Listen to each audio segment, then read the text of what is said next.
नमस्कार दोस्तों, आज की कहानी है तुम्हारी दीदी के नखरे मैं नहीं उठा सकती।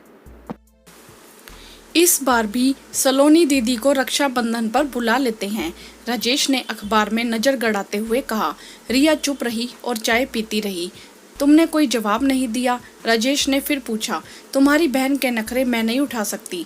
वह आती है तो घर में बवंडर मच जाता है। उनके नियम कायदे कुछ अलग ही होते हैं। राखी भेज देती हैं वही सही है, वरना उनके नखरे झेलना मुश्किल है, रिया ने खींचते हुए कहा।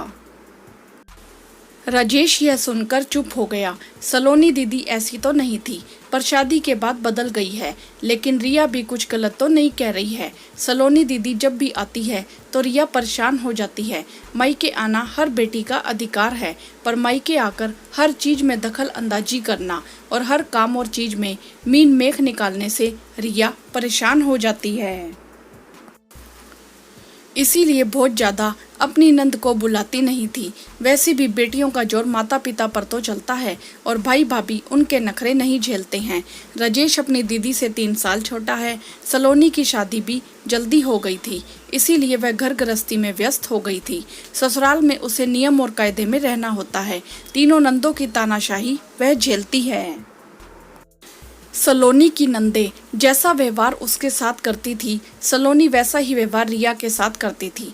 पिछली बार जब राखी पर आई थी और राजेश रेलवे स्टेशन लेने नहीं जा पाया था, ऑफिस की जरूरी मीटिंग थी, तो सलोनी नाराज हो गई थी। कम से कम मुझे लेने तो आना चाहिए था। घर में कदम रखते ही उसका चेहरा गुस्से से तमतमाया हुआ था। रिया के बच्चे छोटे थे तो घर थोड़ा अस्त व्यस्त था और सलोनी को साफ सफाई पसंद थी।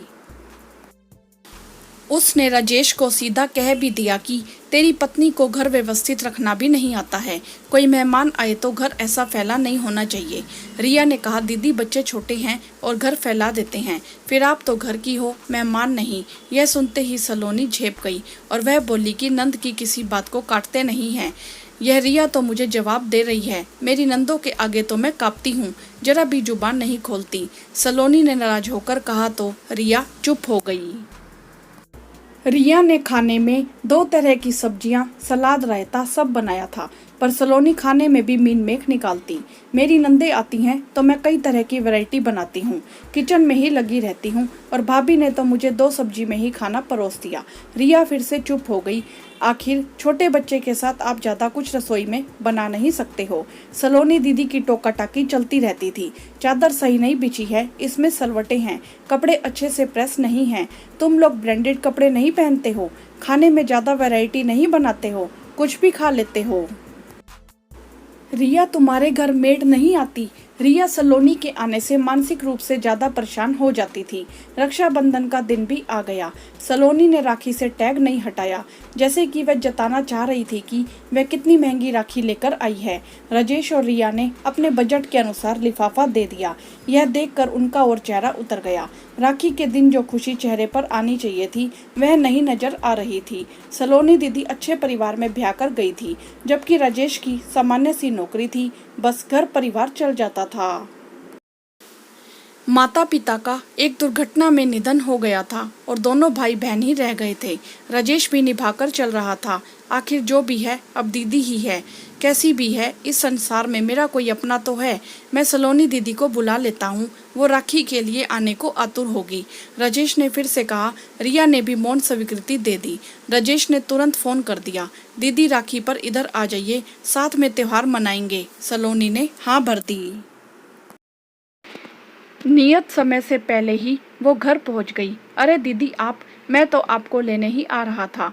राजेश ने कहा, कोई बात नहीं, मैं खुद ही आ गई, तुझे परेशान करती। घर आकर भी सलोनी शांत रही। दोनों भतीजे से लाड़ लडाया, उनके साथ में खेली। अस्त व्यस्त घर पर भी कुछ नहीं बोली। रिया ने जो भी खाना परोसा वह प्यार से खाया। चादर और कपड़ों पर भी कोई कमेंट नहीं किया। रक्षाबंधन के दिन अपने भाई और भाभी को प्रेम से राखी बांधी, आरती उतारी और उनकी सुख समृद्धि की प्रार्थना की। सलोनी दीदी के बदले व्यवहार को लेकर दोनों चकित थे। ऐसे क्या देख रहे हो? तुम दोनों सोच रहे हो कि मैं कैसे बदल गई। मेरी एक सहेली ने मेरी आंखें खोल दी। मैं उससे हर बात शेयर करती हूँ। उसने मुझे समझाया कि तेरे मम्मी पापा तो नहीं रहे, अब भाई भाभी से ही मायका है, क्या फ़र्क पड़ता है, घर अस्त व्यस्त हो तो क्या फ़र्क पड़ता है, कपड़े ब्रांडेड ना हो तो क्या फ़र्क पड़ता है, 4 की जगह 2 सब्जी बनी हो, तेरे भाई भाभी तुझे बुलाते हैं, ये क्या कम बात है। मेरे मम्मी पापा के जाने के बाद मेरा मायका ही नहीं रहा, मेरी सहेली ने कहा। यह सुनकर मुझे बहुत दुख हुआ। जैसा मेरी नंदों ने मेरे साथ किया, ये जरूरी तो नहीं कि मैं वो ही अपनी भाभी के साथ करूं। मैंने तुम दोनों का बहुत दिल दुखाया है, तुम फिर भी मुझसे निभाते रहे। मैं अपने व्यवहार के लिए शर्मिंदा हूँ। सलोनी के आंसू बहने लगे। मैंने सब चीज़ें देखी, पर तुम दोनों की आंखों में मेरे लिए जो प्यार और सम्मान था, उसे ही नहीं देख पाई। आज रक्षाबंधन के दिन सलोनी के मन का मैल धुल गया और राजेश को उनकी प्यारी दीदी वापस मिल गई। दोस्तों, भाई बहन के पवित्र रिश्ते के बीच में सिर्फ प्यार होना चाहिए, दूसरी चीजें मायने नहीं रखती। आपकी इस विषय में क्या राय है, आप हमें कमेंट करके जरूर बताएं।